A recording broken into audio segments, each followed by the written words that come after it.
သာသနာတော်နှစ်2563နှစ်ကောဇာတက္ကရာ1382ခုနှစ်ကဆုန်လာပြီကျော်ရှိရဲ့2019ခုနှစ်မေလ26ရက်တနင်္ဂနွေနေ့မန္တလေးတိုင်းဒေသကြီးပြည်ဦးလွင်ခရိုင်ပြည်ဦးလွင်မြို့နယ်အောင်ချမ်းသာရွာဓမ္မသာယသာသနာစင်တာကျောင်းတိုက်ဓမ္မရတိမဟာဓမ္မသဘာဓမ္မယုံကျောင်းတော်ကြီးတွင်ဆင်ကျင်းပပြုလုပ်အပ်သည့်ဓမ္မပူဇာအထုဓမ္မသဘင်ခန္ဓာ၌မန္တလေးမြို့ကွယ်လွန်သူဒေါ်ရွှေလှ၏ကွယ်လွန်ခြင်း8နှစ်ပြည့်အားရည်စူး၍ပလက်တီနမ်စီတီရတနာရွှေဆိုင်မိသားစု၏အမတဌာနဓမ္မဌာနအဖြစ်ဖြင့်ဟောကြားအပ်သောမောဟဒရပညာရှိနှင့်သူ၏ပညာစွမ်းအားအပိုင်း14တရားဒေသနာတော်ဒီကနေ့ညဓမ္မသဘင်ခန္ဓာကိုရွှေဘုန်းတော်သခင်ရှင်တော်မြတ်ဖရာ၏မဟာကရုဏာကုံကိုအာယုံပြုငါတိကျူဖဲဆိုအပ်သောဝန္ဒနာပနာမအာတိတဂါထာကိုရွတ်ဆိုပူဇော်ခြင်းဖြင့်စတင်ကြရအောင်ယောကပကောတိဟိပိယပမေယံကာလံကရွန်တော်တိဒုက္ခရာနိခေရံကတောလောကဟိတယာနာထောနမောမကာရုဏိကတတတယောနာထောဝိနိယမြာစွာတတဝါဤချမ်းသာစီးပွားလိုလားတောင်းတဂုံပေါင်းခါသည်ဖြင့်နာထ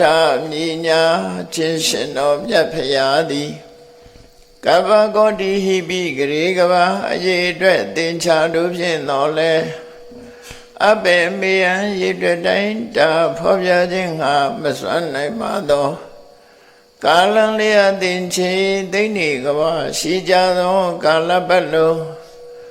လောကဟိတယတတလောကဤအကျိုးစီးပွားလို့ငါအတိဒုက္ခရာနိဥစ္စာအသက်ချင်လဲအင်္ဂါမိတ္တကြီးမှသမိသာနှင့်တထာဇနီဆွညင်ကြီးဟုကျက်တိထဝဲငါးသက်အစုအလုံးခဲရင်တော်မူတို့ကိုကရွန်တော်ဖျားဖြစ်ရန်ဤတန်ကြိုးကုတ်အာထုတ်တော်မူရသည်ဖြစ်၍ခေရန်လက်ချေမျက်လုံးအသက်ဆုံးလျက်နှလုံးစိတ်ဝံကိုရောဤဗေမညင်းတို့ကတောဘဝဒါနံကျိန်ဖမြစွာရောက်တော်မူခဲ့ရာရှာလေပြီမဟာကရုဏီကတသတ္တဝါများရင်ဝေသားကဲ့သို့တနာချစ်ခင်မဟာကရုဏာရှင်ဖြစ်တော်မူသောတသနာထသဝိနည်းများစွာတတ္တဝါဤချမ်းသာစီးပွားလိုလားတောင်းတဂုံပေါင်းခါသဖြင့်နာထမြညာထိုရှင်တော်မြတ်ဖရာအားဓမ္မောယုတိပြောင်းပြော့မှန်ကိုလျော်၍ကရောယုကျိုးရှိခိုးခြင်းသည်အထုဘဝတုစင်စစ်မသွေဖြစ်ပါစေတည်း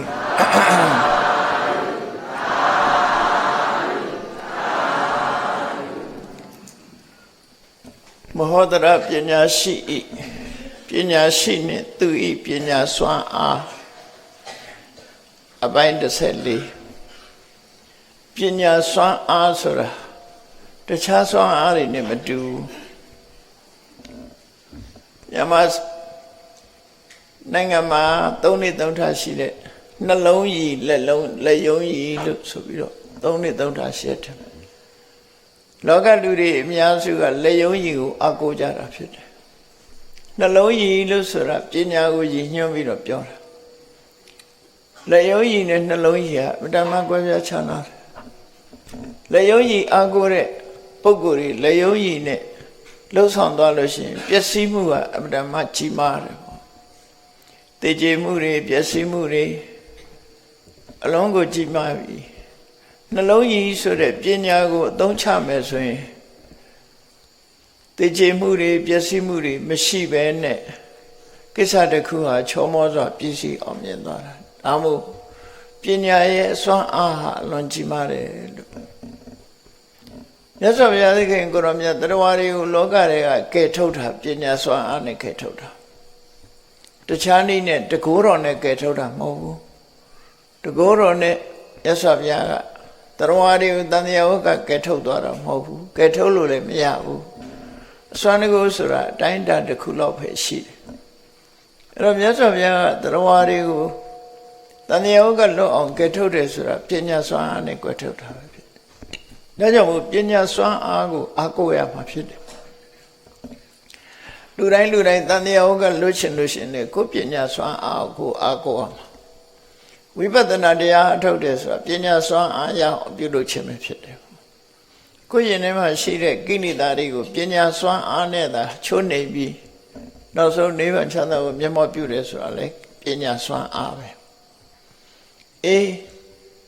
မောဒရာပညာရှိနဲ့သူဤပညာစွမ်းအားဆိုတာလောကီကိစ္စမှာလည်းပဲအခောပနိစစ်တပ်ကြီးဝိုင်းထားပေမဲ့လို့လွတ်မြောက်အောင်ကြံဆောင်နိုင်တာပညာစွမ်းအားအခုခေတ်လူတွေဆိုလို့ရှိရင်တော့လက်နဲ့အားကိုးကြမှာပေါ့ရန်သူကိုနိုင်တိုက်ဖို့ဆိုတာလက်နဲ့ပဲအားကိုးကြတယ်လက်နဲ့ကောင်းတဲ့ကောင်းအောင်ရှာကြတယ်စစ်အင်အားတွေတိုးချဲ့ကြတယ်အဲ့ဒါလို့လျုံကြီးကိုအားကိုးပြီးလှုပ်ဆောင်မှုတွေကခေတ်မှာဒီခေတ်ကြီးထဲမှာပို့ပြီးတော့များပြားလာလို့လက်နဲ့ရှင်ပြိုင်မှုဆိုပေါ်လာတယ်အဲ့ဒီလက်နဲ့ရှင်ပြိုင်မှုကြောင့်ကဘာကြီးဟာပျက်စီးသွားဖို့ပဲရှိတယ်လူတွေသိကြပျက်စီးပြီးကဘာကြီးပါမိဟုံးတောက်ပြီးနောက်ဆုံးမှာဒုက္ခပင်လဲဝေးလောကလူသားတွေအားလုံးဟာဆင်းရဲဒုက္ခအနန္တမှာနှိမ့်မြုပ်သွားကြမှာဖြစ်တယ်ပညာစွမ်းအားနဲ့ဆိုလို့ရှိရင်ခုလိုဒုက္ခရောက်မှာမဟုတ်ဘူးဒုက္ခမရောက်အောင်လူတွေဟာအနာဂတ်အရေးကိုမျှော်မြင်ပြီးတော့လောက်ကြကိုင်းကြနေချထိုင်ကြရမှာဖြစ်တယ်ပေါ့မြမပြည်မှာပဲကြည့်ပေါ့အမျော်မြင်နေစွာတပင်နေခုတ်ကြသည့်အတွက်ကြောင့်အခုလိုအပူဒုက္ခကိုခံကြရတာဖြစ်တယ်အမှန်တော့တပင်ကြီးဝေပင်ကြီးတွေရှိနေမယ်ဆိုရင်ဒီလောက်ပူမှာမဟုတ်ဘူးတိတိကြီးနဲ့လွန်ကျူးနေကြတာဖြစ်တယ်ပေါ့အဲ့တော့ပညာစွမ်းအားဟာမတမအရေးကြီးတယ်လောကကြီးရဲ့သဘာဝဥရုတွေပျက်စီးနေတာဘာကြောင့်ပျက်စီးသလဲဆိုရင်သဘာဝတောတောင်တွေပျက်စီးတာပျက်စီးအောင်ဘယ်သူတွေလှုပ်တုံလူတွေလှုပ်တာအဲ့ဒီလူတွေကဘာကြောင့်လှုပ်တုံဆိုရင်လောဘဒေါသမောဟဆိုတဲ့သူတို့ယင်တဲ့ကိလေသာတွေကိုမထိန်ကွပ်နိုင်တာဘာနဲ့ထိန်ကွပ်ရမှာတော့ဆိုပညာနဲ့ပဲထိန်ကွပ်ရမှာဖြစ်တယ်အဲ့ဒီပညာအားနဲ့သွားတာနဲ့တပြိုင်နက်ခေါင်းထောင်ထလာတာကလောဘတို့ဒေါသတို့မောဟတို့ပဲဖြစ်တယ်အဲ့လောဘဒေါသမောဟကိုအခြေခံပြီးတော့လူလောကကြီးတစ်ခုဟာဆွေးရမှုကိုဥတည်ပြီးတော့ဖြစ်နေတယ်ဆိုတာကိုတည်တည်ချာချာစဉ်းစားပြီးနားလေသဘောပေါက်ကြရမှာဖြစ်တယ်ပေါ့အဲ့တော့ကိုယ့်ရဲ့နဲ့ကလောဘကိုယ့်ရဲ့နဲ့ကဒေါသကိုယ့်ရဲ့နဲ့ကမောဟတွေကိုလျှော့ချရမယ်မလျှော့ချဘူးဆိုလို့ရှိရင်လောကကြီးကပျက်စီးတဲ့ဘက်ကိုဥတည်သွားမှာပဲဒါသိချပေါက်ပဲเนาะသိချပေါက်ပဲအေးဒါကြောင့်လူတိုင်းဟာတတိတရားရရှိပြီးတော့ကိုယ့်ရဲ့ထဲမှာရှိတဲ့ပူလောင်စေရတဲ့လောဘတွေလျှော့ချဖို့ဒေါသတွေလျှော့ချဖို့မောဟတွေလျှော့ချဖို့အသိပညာတိုးတက်အောင်ကြိုးစားလို့အခုလိုတရားပွဲတွေလုပ်ပြီးတရားနာတယ်ဆိုတာလျှော့ချတဲ့နည်းရရှိဖို့အတွက်စိတ်နှလုံးအေးချမ်းမှုကိုထောက်ကူပြုဖို့ပညာရဖို့တရားနာကြတာဖြစ်တယ်နော်ဒါကြောင့်တရားဆိုတာတရားပွဲရှိမှနာတာမဟုတ်ဘဲနဲ့ဟောကြားထားတဲ့တရားတွေဘယ်သူဟောတဲ့တရားတွေတဲကမိမိဆရာအလိုက်ဝါသနာနဲ့ကိုက်ညီတဲ့တရားတွေကိုနာယူမှတ်သားပြီးကိုယ့်ရင်ထဲမှာရှိတဲ့ပူစေတတ်တဲ့အညစ်အကြေးကိလေသာတရားတွေကိုလျှော့ချဖို့ကြိုးစားကြရမှာဖြစ်တယ်ဆိုတာဒါတတိထားရမှာပေါ့နော်အခုမောဒရာပညာရှိရဲ့ပညာစွမ်းအားဆိုတာသူ့ရဲ့လှုပ်ဆောင်ချက်တွေဟာသွေးတစ်ဆက်မှမထွက်ရစေပဲလူရင်းဆန္ဒတွေပြေဝပြီးအားလုံးဟာဒီဏိကုံးချုပ်တဲ့အခါမှာပျော်ရွှင်မှုဆိုတဲ့ကမတိဆိုတဲ့ဇလံကမတိလို့ခေါ်တဲ့အပျော်နဲ့ဏိကုံးချုပ်ရတဲ့သဘောပဲဖြစ်တယ် treasury လို့ဆိုတာအလွမ်းနဲ့ဇတ်သိမ်းတာကိုပြောတာလောကမှာဇတ်သိမ်းကနှစ်ခုရှိတယ် လူဘဝပဲဖြစ်ဖြစ်ဘယ်ဘဝပဲဖြစ်ဖြစ်ကပြတဲ့ဇတ်ပဲဖြစ်ဖြစ် tragedy နဲ့ comedy ဆိုတာနှစ်ခုရှိတယ် tragedy ကဝမ်းမြောက်ဝမ်းသာပျော်ရွှင်ပြီးတော်တမောနဲ့ရေမောပြီးတော့ပျော်ပျော်ရွှင်ရွှင်ကြီးဆက်သိမ်းသွားတာဆက်ပေါင်းကမှကောင်းတယ်လို့ပြောနော်ဆက်ပေါင်းကကောင်းတယ်ကမရီနဲ့ဆက်သိမ်းတာအဲ့ဒါလို့မဟုတ်ဘဲနဲ့ဆက်သိမ်းကမကောင်းဘူးငိုးယူတောကနဲ့ဆက်သိမ်းသွားတဲ့ဇလန်းနေလည်းရှိတယ်အဲ့ဒါကို tragedy လို့ခေါ်တယ်အင်္ဂလိပ်လိုဆက်သိမ်းတာနှစ်မျိုးရှိတယ်ပညာရှိရဲ့လှုပ်ဆောင်ချက်တွေကတော့ဆက်သိမ်းကကောင်းတယ်လို့ပြောရtreasury လို့ခေါ်တဲ့တောကနဲ့စမသိမ့်ပဲနဲ့ကမရီလို့ဆိုတဲ့ဟာသားနဲ့ဇကသိမ့်ရတဲ့အနေအထားမျိုးရအောင်လူတိုင်းဟာကျင့်ဆောင်ထားတဲ့တယ်ပေါ့လူတိုင်းမှာ69ကနေကြတာဖြစ်လို့နောက်ဆုံးဇသိမ့်ရမှာဖြစ်တယ်နော်မိုးလင်းရင်ဆက်ကလို့မရဘူးမိုးလင်းချိန်ရောက်လာမှာပဲလူတိုင်းဟာမိုးလင်းချိန်ရောက်လာလို့ရှင်ဟာသားနဲ့အပျော်နဲ့ဇသိမ့်နဲ့ကမရီဖြစ်မလားနော်အဆိုးနဲ့တောကနဲ့ဇာသိရတဲ့ tragedy ဖြစ်မလားကိုယ့်ကိုကျွတ်တင်ပြီးတော့ပြင်ဆင်ထားကြရမှာဖြစ်တယ်ပေါ့မကောင်းမှုအဟုသို့တွေလုပ်တဲ့ပုဂ္ဂိုလ်တွေကဇာသိငန်းဆိုတာဘယ်တော့မှမလှနိုင်ဘူးပေါ့ tragedy နဲ့ပဲဇာသိရမှာဖြစ်တယ်ကောင်းမှုကုသိုလ်လုပ်တဲ့ပုဂ္ဂိုလ်တွေကြတော့ comedy နဲ့ဇာသိမယ်လို့ဒီလိုကိုယ့်ဘဝကိုဇာသိကောင်းလဲဇာသိကန်းလှအောင်ကျွတ်တင်ပြီးပြင်ဆင်ကြအောင်။ဘာနဲ့ပြင်ဆင်ရမလဲ။တတိနဲ့ပညာနဲ့ပြင်ဆင်ရမှာဖြစ်တယ်။ဒါကြောင့်အစဉ်သာဝရတတိရှိပြီးတော့ဘဝမှာတတိရှိနေထိုင်မှသာလဲအသိပညာဆိုတာလည်းဖြစ်တယ်။တတိကင်းတဲ့ပညာဆိုတာမရှိဘူး။တတိရှိမှပညာရှိတယ်။ပညာရှိမှလည်းတတိဆိုတာရှိတယ်။ပြန်လည်ထိန်းချောင်းတတိနဲ့ပညာပြန်လည်ထိန်းချောင်းပြီးဇပ်ပေါင်းကောင်းအောင်ကြိုးစားကြဖို့ခုမောဒရာပညာရှိကဒီဝိရိယဘယင်ကြီးရဲ့အမျှော်မြင်ကင်းမဲ့မှုသူရှင်းလေးပြောထားတယ်ကေဝတ္တပုံနာကလာပြီးတော့ရွှေလန်းငွေလန်းဖောက်မယ်သမီးကညာဆက်တတ်မယ်ဆိုတာမယုံပါနဲ့ငစာချတာဖြစ်ပါတယ်သင်္မင်းကြီးအာကောင်ငမြားကြိတ်ကြီးစူးပါလိမ့်မယ်လို့ပြောတာကိုစိတ်ဆိုးတယ်လေသူပြောရမလားလို့အဲ့ဒါလောဘကိုမထိန်နိုင်တာအသိပညာမရှိတာလို့ခေါ်တယ်အဲ့တော့ပညာရှိဖြစ်တဲ့မဟောဒရာကဲသူထိုင်တဲ့သူကံပေရလကံပြီးထားလိုက်မယ်ဆိုရင်ဒီပညာကြီးဟာသက်ရှိမှာမဟုတ်တော့သူ့အတွက်လည်းပဲကဲရခံရမယ်ပညာရှိဖြစ်ခဲ့တဲ့နဲ့လူတယောက်ဒုက္ခရောက်မှကိုကြွတင်ပြီးတော့လွတ်မြောက်အောင်လုပ်မပေးနိုင်ဘူးဆိုပြီးတော့ကဲဆရာဖြစ်တယ်တမိုင်းမှတ်တမ်းမကောင်းမှုပေါ့အခုတော့မောဒရာပညာရှိကစိတ်ဆုံးဖြတ်လိုက်တယ်ငါဒီပင်ကြီးရဲ့ငါပေါ်မှာဒီပင်ကြီးဟာခြေဆုတွေရှိတယ်ငါကိုတမန်ရွာသားလေးတူသို့မဟုတ်တထေးသားလေးတူကနေပြီးတော့တိုင်းပြည်မှာဘုရင်ပြီးရင်သူခြေလက်အလုံးတိုင်းပြည်ကိုအုပ်ချုပ်ရတဲ့အာဏာအမြင့်ဆုံးပုဂ္ဂိုလ်ဖြစ်ရအောင်ချီးမြှောက်ခဲ့တယ်ငါရဲ့မိသားစုငါရဲ့ဖခင်မိဘနှစ်ပါးကိုလည်းပဲတထေးရာရုပေးလို့ရွာစားရာရုပေးပြီးတော့ချီးမြှောက်ခဲ့တယ်အဲ့တော့ငါအနေနဲ့သူပြောတဲ့စကားပေါ်မှာဘွေယူပြီးတော့စိတ်ကောင်းနေလို့မဖြစ်ဘူးလောကမှာစိတ်ကောက်တဲ့လူကလည်းများတယ်လေနော်စိတ်ဆိုတာမကောက်ရဘူးစိတ်မကောက်ရဘူးလှုပ်တဲ့လှုပ်ထိုက်တာလှုပ်ပြီးမယ်ဆိုတဲ့စိတ်ကိုပညာနဲ့ထိန်းချောင်းပြီးတော့မောဒရာပညာရှိဟာဒီပင်ကြီးဒုက္ခရောက်မယ်မရောက်အောင်မလုပ်လဲသူ့ရဲ့ဉာဏ်စွမ်းဉာဏ်စားနဲ့ကြံဖန်ပြီးတော့ပင်ကြီးစီခွင့်တောင်းပြီးဥတ္တရပင်စာလမြို့တော်ကိုသူဟာရောက်ရှိနေတာဖြစ်တယ်ဘုရင်ကြီးလွတ်မြောက်ရေးကိုအထူးကလုပ်ဖို့ပဲအဲ့တော့ဘုရင်ကြီးရောက်လာတဲ့အခါမှာရန်သူလက်တွင်းမှာ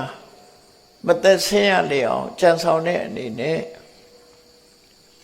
သုရဏီပြမရမင်းကြီးစီမှာလက်ထပ်နန်းဆောက်ဖို့ခွင့်ပန်တယ်ခွင့်ပန်တဲ့အခါမှာမြို့ထဲမှာကြိုက်တဲ့နေရာကိုကြိုက်တဲ့အိမ်ကိုသိမ်းယူနိုင်တယ်လို့ပြောတော့အိမ်လေးလိုက်သိမ်းတယ်လိုက်သိမ်းတဲ့အခါမှာအိမ်ပိုင်ရှင်တွေရဲ့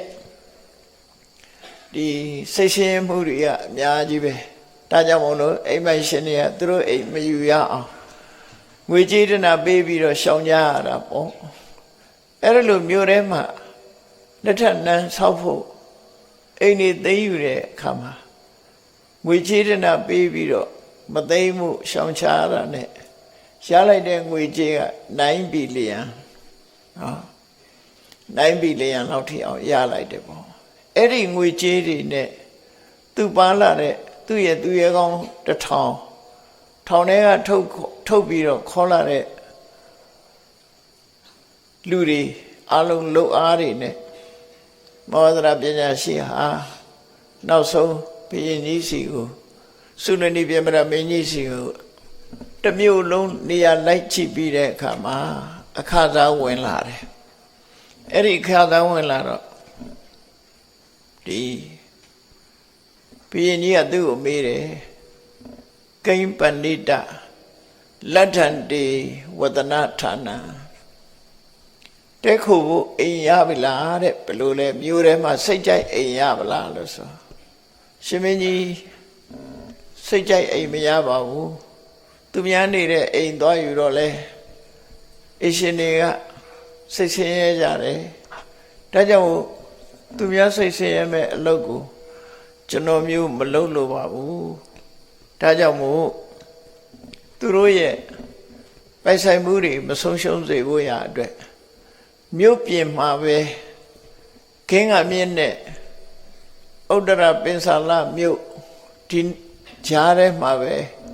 လက်ထပ်နန်းဆောက်ပြရစီဆိုသူကဆောက်ချင်တာလဲအဲ့ဒီနေရာပဲနော်သို့တော်ဘုရင်ကြီးစီကအမိန့်ခွင့်လန်းရအောင်ကြံဆောင်တာအဲ့ဒီနေရာဆောက်ပြရစီလို့ဆိုဘုရင်ကြီးကသဘောတူလိုက်တယ်သဘောတူလိုက်ရုံမြတ်မကဘူးမောဒရာပညာရှိကဆက်ပြီးတော့ရှောက်တယ်ကျွန်ုပ်တို့လူတွေဆင်နေမြင်းနေအတတ်ပညာရှင်တွေနဲ့ခင်းကမြစ်ကမ်းမှာစခန်းချပြီးတော့လက်ထက်နန်းမြို့တည်ပြီးဆောက်လုပ်နေတဲ့အချိန်မှာတဲ့လူတွေဟာဟင်းရခူတာတို့ထင်းခွေတာတို့အဲ့ဒီဘက်လာမယ်ဆိုလို့ရှိရင်သူတို့ site တွေမှာအလုပ်ပြတ်လိမ့်မယ်နော်အင်ဂျင်နီယာတွေစိုက်ရွေးတယ်လို့ပေါ့နော်သူတို့လုပ်ငန်းတွေမှာအလုပ်ပြတ်နိုင်တယ်ပေါ့လူတွေကလာပြီးတော့ကန့်ကွက်မယ်ဆိုရင်အလုပ်ပြတ်နိုင်တယ်ဒါကြောင့်မို့အဲ့ဒီဘက်ကိုထင်းခွေရေခတ်ကအစလူတွေမသွားလာဖို့အရှင်မင်းကြီးမိန့်ချပေးပါပြီးတော့လေခင်းကမြစ်ထဲမှာကျွန်တော်မျိုးနိုင်ငံကပါလာတဲ့ဆင်းတွေဟာရေကစားတာအမတန်မှရေကိုအမတန်နှစ်သက်လို့သူတို့ဟာခင်းကမြစ်ထဲမှာခူးပြီးတော့ရေချိုးတာတွေလုပ်တဲ့အခါမှာဆင်းတွေကလည်းမြောင်များစွာပါလာတဲ့အတွက်ကြောင့်ခင်းကမြစ်ရေဟာနောက်ပါလိမ့်မယ်နောက်တဲ့အခါမှာခင်းကမြစ်အောက်ခြေမှာနှူတဲ့လူတွေကမောဟဒရာလာတဲ့အချိန်ကစပြီးခင်းကမြစ်ရေနောက်ကုန်ပြီဆိုပြီးတော့ဆန္ဒပြကန့်ကွက်ကြပါလိမ့်မယ်ဟောကြိုတင်ပြီးတော့အဲ့ဒါလည်းပဲသင်မင်းကြီးတိခံခွင့်လွတ်ပေးပါအကုန်လုံးဖြစ်နိုင်ခြေတွေကိုအမျှော်မြင်ထားပြီးတော့ဘုရင်ကြီးစီတော့ခွင့်တောင်းလိုက်တော့ဘုရင်ကြီးကအကုန်ပေးလိုက်တယ်အဲ့ဒီဘက်ကိုဘယ်သူမှမသွားရဘူးအမိန့်ထုတ်လိုက်တယ်ခင်းကမြေနောက်လည်းကိစ္စမရှိဘူးဆိုပြီးအဲ့ဒီဘက်ကိုအသွားလာမရှိလိတင်စားတာခုခေတ်ဆိုပုံမှန်144ထုတ်လိုက်တာပေါ့အဲ့ဒီဘက်ကိုမသွားနဲ့ပေါ့နော်လာလို့ရှိရင်ဖမ်းခံရမယ်အဲ့ဒီမောဟဒနာပညာရှိဒီနမ်းမြို့တည်မဲ့နေရာခင်းကမြင့်နဲ့မြို့တော်ချာအသွားလာလုံးဝဒီဘက်ကိုသွားလာခွင့်မပေးဘူးပိတ်ထားလိုက်တယ်ဒါသူလှုပ်တဲ့အလုပ်တွေမပေါ်အောင်တိတ်တဆိတ်လှုပ်ဖို့ရသူစိတ်ကူးတာပဲเนาะအဲ့ဒီမှာအသွားလာတွေမလုပ်ရဖြတ်တန်းသွားလာခြင်းမပြုရခုခေတ်လည်းဒီလိုပါပဲเนาะဖြတ်တန်းသွားလာခြင်းမပြုရဆိုတဲ့စာရန်ဆွဲထားတယ်လေစာရန်ဆွဲထားတယ်အဲ့လိုသူကသူလှုပ်တာတွေမသိအောင်ကျွတ်တင်ပြင်ဆင်ပြီးတော့သူလှုပ်တယ်နော်ဘုရင်ကြီးကလည်းလိုက်လျောပြီးအဲ့ဒီဘက်ကိုဘယ်သူမှမသွားရဆိုပြီးတော့အလောက်ကင်ထိခိုက်မှာဆိုလို့ ခင်းကမြင့်တဲ့ဆုလနီဒီဗြဟ္မရမင်းကြီးရဲ့နတ်မြို့ရိုးကဒီချားထဲမှာဘသူမှသွားလာခွင့်မရှိဆိုပြီးအကုန်လုံးမင်းမိတ်နဲ့ခြေညာထားတော့မောဒရာပညာရှိကသူလွတ်လွတ်လပ်လပ်ကြီးလုပ်လို့ရသွားတယ်ဒါအခွင့်အရေးအဲ့တော့မြို့နတ်မြို့ကြီးတိဆောက်တဲ့အခါမှာသူစိတ်ကူးရှိထားတဲ့အတိုင်းမလုပ်လဲဆိုရင်ခင်းကမြေရဲ့ဟိုဘက်ကမ်းမှာဝက်ကုလိခေါ်တဲ့ရွာအဲ့ဒီရွာရဲ့သဘောကတော့ဆင်းနေမြင်းနေနွားတွေတိရစ္ဆာန်တွေရန်တရားဆက်တွေထားဖို့စခန်းချတဲ့သဘောပဲအဲ့ဒါနော်ခင်းကမြေရဲ့ဟိုဘက်ကမ်းမှာစခန်းချတယ်ရောက်ချင်းအာနန္ဒာဆိုတဲ့လူယုံတော်ကိုတစ်ခုတ်ဝါခုတ်ဖို့ရအတွက်လူ300ပေးပြီးတော့လွှတ်လိုက်တယ်တော်တယ်သွားပြီးတစ်ဝါခုတ်လှေ300ဆက်ခိုင်းတယ်ဆက်ခိုင်းပြီးအဲ့ဒီလှေတွေကိုအစင်းနဲ့သုံးနိုင်တဲ့အနေထားထားပြီးတော့ဘယ်သူမှမမြင်ရအောင်ရှုပ်ဝက်ပြီးတော့ဖွက်ထားသူ့ရဲ့အစီမံတွေကကျွတ်တင်ပြီးတော့ကွန်ပျူလုပ်ထားတာနော်ဝဲကုလိဆိုတဲ့ရွာထဲမှာဆင်းနေမြင်းနေယထာဓာတ်တွေအလုံးနွားတွေဝန်ဆောင်နွားကြီးတွေအလုံးခိုင်းစေတဲ့တရားဝါတွေအလုံးစခန်းကြီးတစ်ခုချပြီးတော့မြို့တိဆောက်တာမြို့တိဆောက်ပုံကဘလို့တိဆောက်တော့ဆိုခင်းကမြစ်ကမ်းခြေမှာတဲ့ဥမင်လိုင်ကောင်အကြီးကြီးစတင်ပြီးတော့တူးတယ်ဥမင်လိုင်ကောင်ကြီးတူးတယ်စိတ်ကူးကတော့ခင်းကမြစ်ကနေပြီးတော့လှေပေါ်တက်ပြီးတော့ထွက်ပေါက်ရှာထားတာပေါ့သို့တော်အဲ့ဒီခင်းကမြစ်ကမ်းမှာဥမင်လိုင်ကောင်ပေါက်ကြီးရှိတယ်ဆိုတာဘယ်သူမှမသိရအောင်ရှုပ်ဝဲစွာပြုလုပ်ထားတက်ချထားပြီးရှုပ်ဝဲစွာပြုလုပ်တယ်အဲ့ဒီမှာဒီဥမင်လိုင်ကောင်ကြီးတူးဖို့ရအတွက်သူ့နောက်ကပါလာတဲ့သူရဲကောင်းဒီ6000တောင်းပေးတယ်လူအားနဲ့လုပ်တယ်ခုခေတ်လို့စက်ရန်တရားမရှိတော့လူအားနဲ့လုပ်တယ်လူ6000နဲ့လုပ်တယ်ဥပင်လိုင်ကောင်းကြီးတူးတယ်အမြင့်18ပေ18တောင်ရှိတယ်အမြင့်18တောင်အကျယ်ကြီးကလည်းအဲ့ဒီလိုက်လေရောကြီးအောင်ချင်းအထက်ထဲမှာဆင်စီမြင်းစီပြီးသွားလို့ရလောက်အောင်မြေဥမင်လိုင်ကောင်းကြီးတူးတယ်အခုခေတ်စင်ကာပူသွားတဲ့တန်းနယ်တွေကဘာဟုတ်နော်စက်ရန်တရားတွေနဲ့လုပ်တာမောဒရာလုပ်ပြီးနောက်မှလုပ်တာခွာနော်အဲ့ဒါမျိုးပဲအခုကားမောင်းသွားတဲ့တန်းနယ်တွေဆိုတာအဲ့ဒါပဲကျူရီတန်းနယ်တွေစင်ကာပူနိုင်ငံမှာတော့ရှိတယ်အဲ့ဒါဒီပြနိုင်ငံတွေမှာလည်းရှိတယ်ဒီပြင်သစ်နဲ့အင်္ဂလန်ရေလက်ကြားမှာလည်းပဲရေအောက်ကနေတန်းနယ်တူးထားတာပင်လယ်အောက်ကနေဟိုဘက်ဒီဘက်ကားဖြတ်မောင်းသွားလို့ရတယ်ပေါ့ဒါကတော့ခုခေတ်စရန်နေရာတွေနဲ့လုပ်တာမောဒရာရဲ့စိတ်ကူကရှေးတုန်းကတည်းကသူလူအင်အားနဲ့လုပ်ခဲ့တယ်သူ့ရဲ့ဒီဇိုင်းကအမတမကောင်းချွတ်တင်ပြီးတော့သူပြင်ဆင်ပြီးတော့လုပ်တယ်လူ6000ကိုအသုံးချပြီးတော့ဘာတွေလုပ်တော့ဆိုမြေကြီးတွေတူးတယ်တူးရသမျှမြေတွေကိုတရေအိတ်တွေနဲ့ထည့်တယ်အခုလိုပလတ်စတစ်တောင်းတို့နှီးတောင်းတို့နဲ့ထည့်တာမဟုတ်ဘူးသူကတော့တရေအိတ်တွေနဲ့အကုန်ထည့်ပြီးတဲ့အခါတော့အဲ့ဒီရေရွှွန့်တွေကိုမြေကြီးတွေကိုထုတ်ပြီးတော့ဆင်နေနဲ့နယ်ခိုင်းပြီးတော့ရေဖြော်ပြီးခင်းကမြေထဲမျောပစ်တာအဲ့တော့ခင်းကမြေကြီးကနောက်ရောပေါ့ဒီနောက်မှာအကယ်၍မဟာဥပင်ကြီးတူးတဲ့အခါမှာမြေကြီးတွေကဒီတိုင်းနေပဲဆိုရင်ဒီနောက်မှာမြေပုံကြီးကဟိမ့်နေမှာပေါ့ဟိမ့်နေရင်ဒီနောက်ဥပင်လည်းကောင်းတူးတယ်ဆိုတာသိမယ်မသိအောင်လို့ရေထဲမှာမျောပြီးဖြောက်ဖြက်ပစ်တာသူရေထဲမှာသွန်းပြီးတော့ပြစ်လိုက်တဲ့အခါကျတော့မြေပုံကြီးမတွေ့ရဘူးသို့တော်ခင်းကမြေအောက်ခြေကလူတွေကတော့မောဒရာလာတွေကရေတွေကနောက်လိုက်တာတည့်ရမှာရေကြီးမတော့ရဘူးဆိုမောဒရာရဲ့အဲ့ထက်ပဲသူလျူတမန်တွေကလည်းပဲအနှံ့ချထားတာရှိတယ်သူတို့ကပြောကြတော့ဆိုမဟုတ်ဘူးမောဒရာရဲ့ဘရင်မောဒရာရဲ့ဆင်းနေဟာအဲ့ဒါမှရေကစားလေးရှိတယ်ဒါကြောင့်မို့လို့ရေတွေဆင်းနေရေချိုးလို့ရေတွေပြစ်တည်ရေနောက်တာလို့လှိလွဲပြီးတော့ပြောထားသိမစို့နော်လှိလွဲပြီးတော့ပြောထားဆင်းနေရေချိုးလို့ဆင်းနေဆော့ကစားလို့ဒီကင်းကမြေကြီးကနောက်တာပါလို့ သူ့လူတွေကဒီလိုပြောထားတယ်အဲ့ဒီမှာ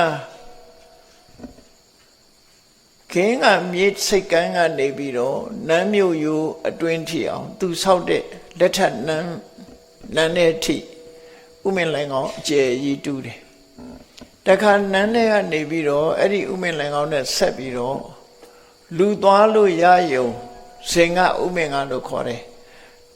လဲစီးသွားလို့မရဘူးယထာစီးသွားလို့မရဘူးဆင်းနဲ့မြင်းနဲ့သွားလို့မရဘူးသို့တော့လူလျှောက်လို့ရတယ်လူတယောက်ချောင်းချီချီလျှောက်သွားလို့ရတဲ့ဥမင်လိုင်ကောင်းကိုတော့စင်ကဥမင်ကလို့ခေါ်တယ်အဲ့ဒီသူစောင့်နေတဲ့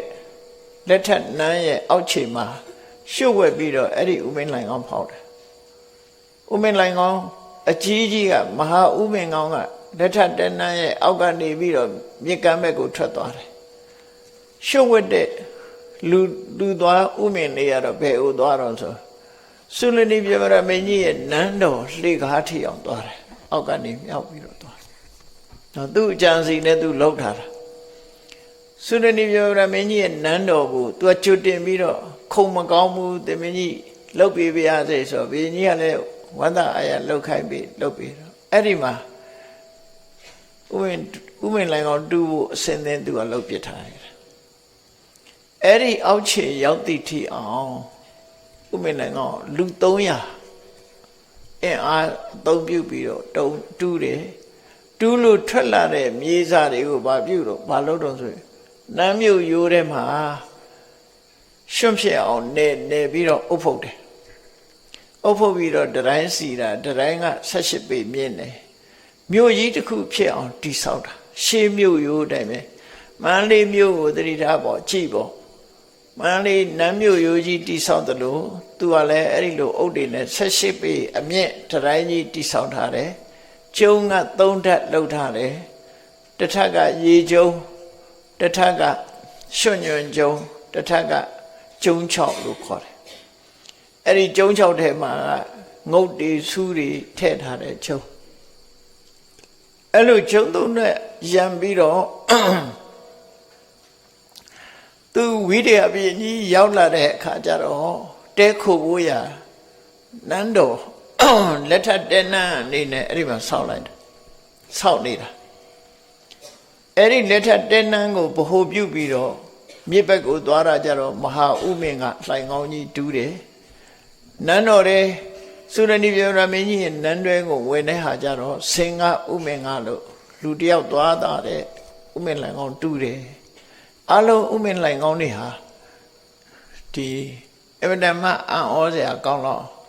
တာမန်မဟုတ်ဘဲနဲ့အလှပပကြီးဆရာတွေကစပြီးတော့ခြေတတ်ထားတဲ့ဥမင်လှိုင်ကောင်းတွေတဲ့နော်တော့အဲ့ဒီလိုဥမင်လှိုင်ကောင်းတူးပြီးတော့မြို့တိဆောက်တယ်မြို့တိဆောက်ခြင်းမြို့ကနေပြီးတော့မြေစိတ်ကန်းထီအောင်မဟာဥမင်ကောင်းဆိုရယ်မဟာဥမင်လှိုင်ကောင်းဆိုတာကြီးတိဆောက်ခြင်းအဲ့ဒီမြို့ကနေပြီးတော့သုရဏိပြမမင်းကြီးရဲ့နန်းတော်အဝင်ထီအောင်စင်ကဥမင်ကဆိုရယ်ဥမင်အသေးတိဆောက်ခြင်းဆိုတဲ့ဒီလုပ်ငန်းကြီး3ရပ်ကိုကြီးကြပ်ကွာကဲပြီးတော့သူစီမံလိုက်တာ4လကြာသွားတယ်4လအတွင်းပြီးသွားတယ်ဒါကြီး4လကြာတယ်သူတိဆောက်အဲ့လို4လကြာတိဆောက်လိုက်တော့ဥမင်လိုင်ကောင်းကြီးကခန်းခန်းနားနားနဲ့အဲ့ဒီဥမင်ကြီးလိုင်ကောင်းကြီးမှာဒီဝင်တဲ့တကားကမဟာဥမင်လိုင်ကောင်းရဲ့ဝင်တဲ့တကားကလက်ထက်နန်းရဲ့အတွင်းမှာရှိတယ်ထွက်တဲ့တကားပေါက်ကြီးကခင်းကမြေကမ်းမှာရှိတယ်နှစ်ခုသူကအမြင့်က18ပေရှိတယ်ဥမင်ထဲမှာအမြင့်ကို18ပေရှိတယ်ဆင်းစီးသွားလို့ရတယ်မြင်းစီးသွားလို့ရတယ်အဲ့လောက်ကျဲပြီးတော့တကားပေါက်ပေါင်းအဲ့ဒီထဲမှာတကားပေါက်ကြီးက80ရှိတယ်နော်တကားပေါက်ကြီးတွေက80ဒီတကားပေါက်အသေးလေးတွေက64ပေါက်ရှိတယ်အဲ့လိုခန်းခန်းနာနာ4လအတွင်းမှာဥမင်လိုင်ကောင်းကြီးကိုတိဆောက်လိုက်တယ်ဖြစ်အောင်လုပ်လိုက်တယ်အဲ့လို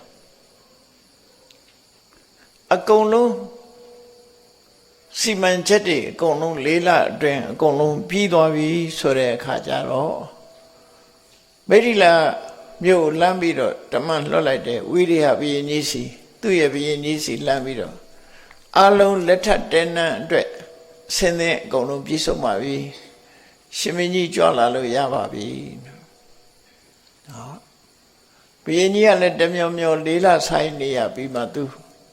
လာလို့ရပြီဆိုတာနဲ့တပြိုင်နက်ဘုရင်ကိုရံတော်တက်တွေနဲ့ဒီဘက်ကိုခြိတက်လာခဲ့တယ်ခင်းကမြင့်ကိုဖြတ်ကူးပြီးတော့မဟောဒရာကခင်းကမြင့်စိတ်ကန်းကနေပြီးတော့ကျိုးဆိုပြီးလက်ထက်နန်းလို့ခေါ်တဲ့ဘုရင်ကြီးနေမဲ့ယာယီဆောက်ထားတဲ့တဲနန်းကြီးစီကိုဘုရင်ကြီးကိုခေါ်ဆောင်သွားတယ်သူစစ်တပ်တွေရောဘုရင်ကြီးရောကိုရံတော်တပ်တွေရောအမတ်ကြီးတွေရောအကုန်လုံးအဲ့လက်ထက်တဲနန်းမှာခေါ်ဆောင်ပြီးတော့မဟောဒရာကကြာကြာနာနာအခန့်ကျွေးမွေးပြီးအကုန်လုံးစီမံပေးထားတယ်အဲ့ဒီ area တစ်ခုလုံးဟာမဟောဒရာရဲ့ authority ပေါ့သူခိုင်းတာအကုန်လုံးရတဲ့နေရာသူကစီမံထားတယ်အဲ့ဒီရောက်သွားတယ်မဟောဒရာကမြို့သစ်မှာအခုလိုစခန်းချသူတို့ရောက်သွားတာမနေ့ပိုင်းလောက်ရောက်သွားပြီးတော့စခန်းချပြီးတဲ့အခါမှာအပန်းမှာဖြည့်ပြီးဝိရိယဘုရင်ကြီးကြွလာပြီဆိုတဲ့အကြောင်းကိုသုလနီပြမရမင်းကြီးစီသတင်းပို့လိုက်တမန်လွတ်ပြီးတော့အကြောင်းကြားတယ်တမန်လွတ်ပြီးအကြောင်းကြားတဲ့အခါဟိုကအကြံနဲ့ဖမ်းပြီးတော့တတ်မှာကိုအဲ့ဒီအကြံနဲ့ဆိုတော့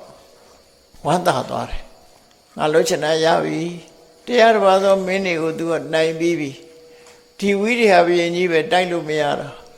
အခုတော့သူ့လက်ထဲရောက်ပြီဝိရိယဘုရင်ကြီးနဲ့မဟောဒရာကိုတတ်ပြီးရင်တော့သူတို့ဟာတကယ်ကိုဧကရိဘုရင်အဖြစ်အောင်ပွဲခံမယ်လို့စိတ်ကူးထားတာဟုတ်အဲ့တော့ကြောင့်ဝိရိယဘုရင်ကြီးကဝမ်းနေသားပြီးတော့အဲ့လိုဆိုလို့ရှိရင်ရောက်တယ်လို့သတင်းကြတာနဲ့တပြိုင်နက်သမီးကညာဆက်သပါမယ်နက္ခတ်ကောင်းကိုရွေးပါဖယ်နေဆက်ရမလဲရှေးခေတ်ကအာဝါဟဝိဝါဟဆိုတာနှမျိုးရှိတယ်အားလုံးကြားဖို့ရလိမ့်မယ်ဒီစကားလုံးအိန္ဒိယရဲ့ထုံးစံကနော်ယောက်ျားကအမျိုးသမီးအိမ်ကိုလိုက်တာထုံးစံမရှိဘူးဗမာပြည်မှာတော့တိုက်တယ်လို့လုပ်ကြတာဘာမှမလုပ်ဘူးနော်သူတို့အိန္ဒိယထုံးစံကအာဝါဟဆိုတာဘာလို့ဆိုလို့ရှိရင်သူတို့သားဘက်ကသူတို့သမီးကိုတွားပြီးတော့ခေါ်လာတာအဲ့ဒါအာဝါဟလို့ခေါ်တယ်လက်ထပ်မင်္ဂလာဆိုတာသူတို့သမီးကိုတွားပြီးတော့သူတို့သမီးအိမ်ကိုတွားပြီးသူမိဘတွေစီကနေပြီးသူတို့သမီးကိုသူတို့သားအိမ်ကိုခေါ်လာတာကိုအာဝါဟလို့ခေါ်တယ်ဝိဝါဟဆိုတဲ့စကားလုံးကြတော့သူတို့သမီးရဲ့မိဘများကလက်ထပ်မဲ့သူတို့သမီးကိုသူတို့သားအိမ်ပို့တာသွားခေါ်တာရဲ့ပို့တာရဲ့နှစ်ခုပဲနော်နှစ်ခုစလုံးဟာသူတို့သမီးကသူတို့သားအိမ်သွားကြရတာဖြစ်တယ်အဲ့ဒါကိုသုံးတာအာဝါဟဝိဝါဟအခုတော့သုံးသေးလားမသိဘူးနော်ရှေးခေတ်ကတော့မင်္ဂလာဆောင်ဖိတ်စာထဲမှာအာဝါဟဝိဝါဟဆိုတဲ့စကားလုံးကိုထည့်သုံးလေးရှိကြတယ်ပေါ့နော်အာဝါဟဝိဝါဟဆိုတဲ့စကားလုံးကိုထည့်သုံးတယ်အဲ့ဒီအဓိပ္ပာယ်ကအဲ့ဒါလို့ရှိတယ်နော်သူတို့သမီးကိုဆောင်ယူခြင်းနဲ့သူတို့သမီးကိုပို့ဆောင်ခြင်းဆိုတဲ့အိန္ဒိယဓလေ့ထုံတန်းစင်လာရအဲ့ဒါလောက်တယ်အဲ့တော့သုရဏိပြဝရမင်းကြီးကလှမ်းပြီးတော့မေးတယ်နက္ခတ်ကောင်းတဲ့နေ့သူ့သမီးကိုပို့မယ်ပေါ့အာဝဟဒီဝိဝါဟလောက်ပဲသူ့သမီးကိုပို့ဆောင်ပေးမယ်ဒီကသွားယူရမှာဝိရိဟဘုရင်ကြီးတော့သွားယူရမှာအဲ့ဒါအာဝဟအဲ့တော့ဘယ်နေ့ပို့ရမလဲသမီးကညာပေးမယ်လို့ပြောထားတဲ့အတိုင်းသမီးကညာဆက်သမယ်ဆိုရင်ဘယ်နေ့လက်ခတ်ကောင်းလုံးဆိုအဝိရိယဘုရင်ကြီးကလည်းပဲလေးလကြီးတောင်သူအောင့်ထားတာဆိုတော့ခဏပဲလက်ခတ်ကောင်းပါတယ်လို့ပြောမဆိုင်ဘူးခဏပဲလက်ခတ်ကောင်းတယ်လက်ခတ်ကောင်းတယ်ဆိုတော့သုရဏိပြေမရမင်းကြီးကကောင်းပါပြီခဏပဲပို့ပါမယ်သမီးကိုပို့ပါမယ်လို့ဆိုလက်ခံလိုက် အဲ့ဒါနဲ့နေ့လယ်ကအခုလိုအပေးယူလှုပ်ထားပြီးညနေချိန်ညနေခင်းရောက်လာတဲ့အခါကျတော့ဝိရိယဘုရင်ကြီးကနန်းတော်မှာလက်ထပ်နန်းမှာရှိနေတဲ့အချိန်သုရဏိပြမရမင်းကြီးကတရားတော်သောမင်းကြီးတိုင်ပင်ပြီးစစ်ပြင်းတာပဲစစ်တီပြင်းပြီးတော့အကုန်လုံးစင်တက်ကဘယ်ဘက်ကနေရမယ်မြင်းတက်ကဘယ်လိုနေရမယ်ဘသူကဘယ်ဘက်ကိုတောင်းဝန်ယူရမယ်ဆိုပြီးလက်ထပ်တဲနန်းကိုသွားဝိုင်းမယ်မနေ့ကြလို့ရှိရင်ဝိရိယဘုရင်နဲ့မဟောဒရာခေါင်းကိုဖြတ်မယ်နော်ညကိုသွားပြီးတော့ဝိုင်းမယ်ထွက်ပြေးလို့မရအောင်သွားဝိုင်းဒါသူတို့အကြံစီပေါ်လာအဲ့လိုလုပ်တာသူကအဲ့တော့စစ်ပြင်ပြီးတော့အခောပနိစစ်တပ်ကြီးနဲ့ညဆိုတဲ့အခါကျတော့အလင်းရောင်လူသည့်အတွက်ကြောင့်မိတုတ်ကြီးတွေကင်ပြီးတော့စင်တပ်တွေမြင်းတပ်တွေယထာတပ်တွေခြေလင်းစစ်တပ်တွေအုပ်အော်တောင်းလဲစစ်စီတွေတီးပြီးတော့မြို့ကနေထွက်လာတယ်ထွက်လာပြီးတော့ဝိရိယဘုရင်ကြီးခိတ္တတဲခိုနေတဲ့ဒီလက်ထက်တဲနန်းဆန်းနန်းပပတ်လည်မှာတက်ကြီးချလိုက်တာအကုန်ဖယ်ဖဲမှာထွက်ပြေးလို့မရအောင်ဝိုင်းလိုက်တယ်ပေါ့ဝိုင်းထားတယ်ဟိုဘုရင်ကြီးကတော့တမျောမျောနဲ့နေရနေပြီးတော့လာတာကလည်းမိထုတ်တွေနဲ့တကယ်ကိုဓာတ်တွေလှမ်းနေဝင်းဝင်းဝါဝါနဲ့ဆင်းနေမြင်းနေနဲ့မဲလှုပ်နေလောက်အောင်စစ်တပ်ကြီးနဲ့တက်လာတာမြင်တဲ့အခါကျတော့ဝိရိယဘုရင်ကြီးကတန်တရားဖြစ်လာသူကလည်းပရိမောက်ကထမျောနေသမီးကညာလာဆက်တာလားလို့ဆိုထမျောတယ်အဲ့ဒီထမျောတဲ့အချိန်မှာကြည့်လိုက်တော့ခြေနေတော့မကောင်းဘူးပေါ့နော်ခြေနေမကောင်းဘူးအဲ့ဒီလာပြီးတော့ဝိုင်းပြီဆိုတဲ့အချိန်လေးမှာဒီ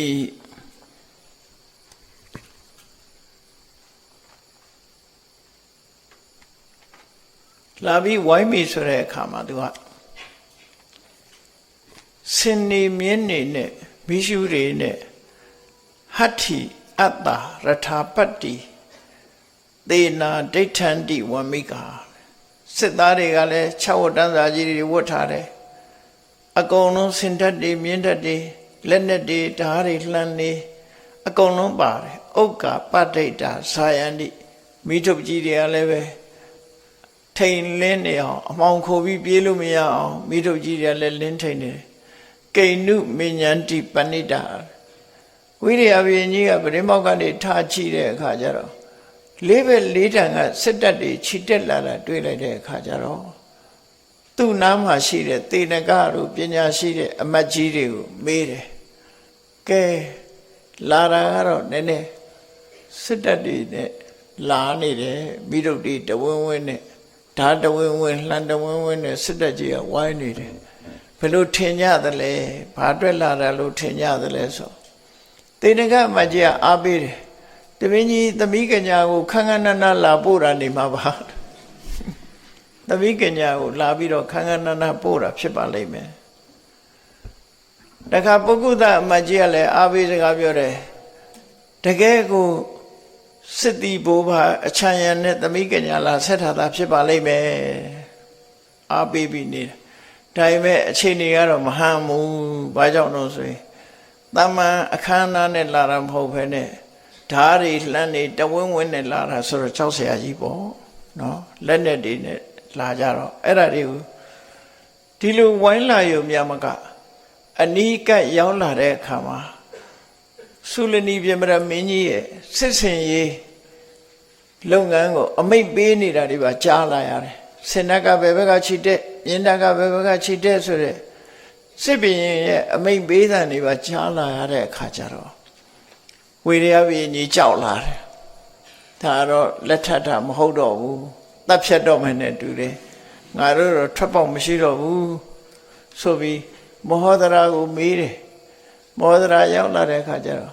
ကဲငါသားမဟောဒရာမင်းထင်မြင်ချက်ဘယ်လိုရှိသလဲဘယ်လိုရှိလဲကိဏုကဟန္တိပဏိတာသူတို့ဘာလုပ်ကြတာလဲဒါလောက်စိတ်အင်အားကြီးနဲ့လာတာဘာလို့ဖို့လဲလို့ဆိုတော့မောဒရာပညာရှိကပွင့်ပွင့်လင်းလင်းပြောလိုက်တယ် ရက္ခတိတံမဟာရာဇသုလနေယောမဟာပလောအာချိမတဲ့သုလနေပြပြမင်းကြီးကတဲ့တင်မင်းကြီးကိုဝိုင်းတာတင်မင်းကြီးကိုထွက်မပြေးနိုင်အောင်ဝန်းရံခြင်းဖြစ်ပါတယ်တဲ့ပတုထောဗျမထတ္တိနာဒါကေဝတ္တဆိုတဲ့ပုံနာကြီးရဲ့အချမ်းစီနဲ့အဲ့ဒီပြပြမင်းကြီးကပြမထသုလနေပြပြမင်းဟာတင်မင်းကြီးကိုအကောက်ညံနဲ့ပါတော်တံခါတိတတိမနေ့ကျရင်တင်မင်းကြီးကိုတတ်ပါလိမ့်မယ်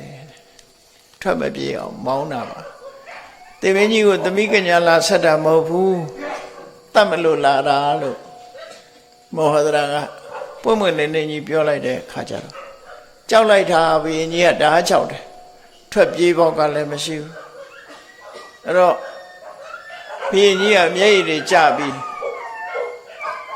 ငိုကြွေးလာအဲ့ဒီအချိန်မှာမဟောဒရာကတင်မင်းကြီးတဲ့ဒီလိုဒုက္ခကြုံလိုက်မဲ့လို့ကျွန်တော်မျိုးကပြောသားပဲတင်မင်းကြီးကိုပြောခဲ့တာပဲဒါဟာငစားချတာသာဖြစ်တယ်နော်တဲ့သမင်နဲ့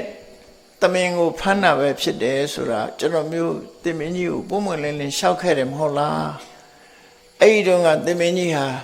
ကျွန်တော်မျိုးကိုခုံးဆွဲပြီးတော့မောင်းထုတ်ခိုင်းတယ်မဟုတ်လားကျွန်တော်မျိုးပြောတဲ့စကားကိုတင်မင်းကြီးနားမထောင်ဘူးအခုမှတော့ဗတ်တတ်နိုင်ပါလေဒုက္ခရောက်လိမ့်မယ်လို့ကြိုတင်ပြောရတဲ့တင်မင်းကြီးနားမထောင်ဘူးမဟုတ်လားအခုဟာရန်သူလက်ထက်ရောက်ပြီလေမကြခင်သိရတော့မယ်မောဟဒရာကပူကြောက်အောင်ခြောက်တယ်ဟုတ်တယ်တခါတရံကျတော့ဆုံးမရတယ်ပြောတာနားမထောင်ရင်အဲ့လိုဆုံးမပေးရတာနော်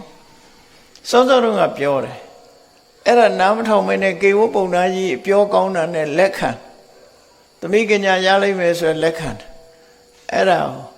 ကေဝပုံနာကြီးလာတော့ကလည်းပဲမောဟဒရာပညာရှိကကောင်းကောင်းမွန်မွန်အဲ့မခံလိုက်ဘူးလေကေဝပုံနာကိုဒုက္ခရောက်လှုပ်လှုပ်လိုက်တယ်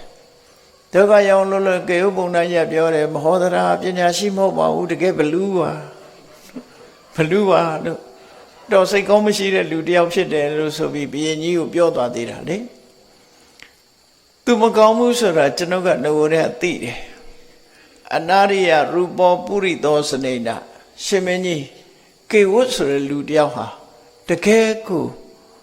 စိတ်ထားမကောင်းတဲ့လူတယောက်ဖြစ်တယ်အဟိဝဥစ္စေငါကတော့တန်သေးရတယ်တင်မင်းကြီးဟာကေဝတ်စကားနားထောင်တာမွေပွေးကပိုက်ပိုက်တာနဲ့တူတူပဲတင်မင်းကြီးကိုကြိုက်ပါလိမ့်မယ်သူစီစဉ်ထားတဲ့အတိုင်းမပွေးကပိုက်ပိုက်ထားတဲ့လူလိုပဲနတေနမိတ်တင်ကိရထဒီတော့စဉ်းစားဉာဏ်ရှိတဲ့ပုဂ္ဂိုလ်ကဒီလိုလူမျိုးနဲ့မိတ်ဆွေမဖွဲ့ရဘူးတဲ့ဒါကကောက်ချစ်ပြီးတော့အကြံဉာဏ်နဲ့တင်မင်းကြီးကိုခေါ်ပြီးတော့ဖန်သက်ဖို့လုပ်တာတဲ့ဒုက္ခဟဝေကာပုရိသေနသင်္ဃောဒီလိုစိတ်ယုံမှရှိတဲ့ပုဂ္ဂိုလ်နဲ့ပေါင်းစုံခြင်းဟာဆင်းရဲဒုက္ခကြုံရခြင်းရဲ့အကြောင်းပဲဖြစ်တယ်ယဒေဝစေညာပုရိသံစနေနသီလဝါဟံဘဟုတုတောသီလဝါယံဘဟုတုတောတေနေဝမိတ်တိန်ကရိယာထသုခောဝေတပုရိသေနသင်္ဃောသင်္ကမောဆိုပြီးမောဟဒရာပညာရှိကဘုရင်ကြီးကိုအကွက်ချဆုံးမတာရှင်မင်းကြီးလူကိုသိရတယ်ဒီလူဟာကိုချင်းတရားကောင်းသလားဒီလူဟာတကယ်ကိုဘောဓုတရှိသူလားလူတော်လူကောင်းလားဆိုတော့သိရမှာပေါ့အဲ့ဒါလို့သိပြီးတော့မှကိုချင်းသီလရှိတဲ့ပုဂ္ဂိုလ်နဲ့မှမိတ်ဆွေဆိုတာဖွဲ့တဲ့နေလူတော်လူကောင်းနဲ့မိတ်ဆွေဖွဲ့မှချမ်းသာဒုက္ခဆိုတာရနိုင်တယ်အခုတော့ကေဝပုံနာကြီးရဲ့လူယုံမကြီးရဲ့စကားကိုနားထောင်ပြီးရှင်မင်းကြီးခုဒီနိုင်ငံရောက်ပြီးသူ့လက်ထဲရောက်လာပြီးကျွန်တော်မျိုးလေးပါတတ်နိုင်မှာတော့ဘုရင်ကြီးကိုပြောတဲ့အခါကျတော့ရှင်မင်းကြီးကကျွန်ုပ်ကိုပြောခဲ့တယ်လေမင်းဟာတောသားထွန်တုံးထမ်းပြီးလှုပ်လာတဲ့ကောင်ထွန်တုံးပဲနားလဲမှာပဲမင်းဆိုရာစားနန်းတော်အကြောင်းဘာမှမသိဘူးလို့ကျွန်တော်မျိုးကိုငေါ့ထုတ်ခဲ့ဘူးတယ်အဲ့တော့ကျွန်တော်မျိုးကထွန်တုံးလောက်ပဲသိပါတယ်အခုကတော့တင်မင်းကြီးကိုတတ်ပါလိမ့်မယ်ပိုကြောက်လာဟုတ်ပြီနော်ပိုကြောက်လာအဲ့ဒီတော့ဝီရိယမင်းကြီးကစကဲပြန်စကဲလေးပြေးလေးထိုးတယ်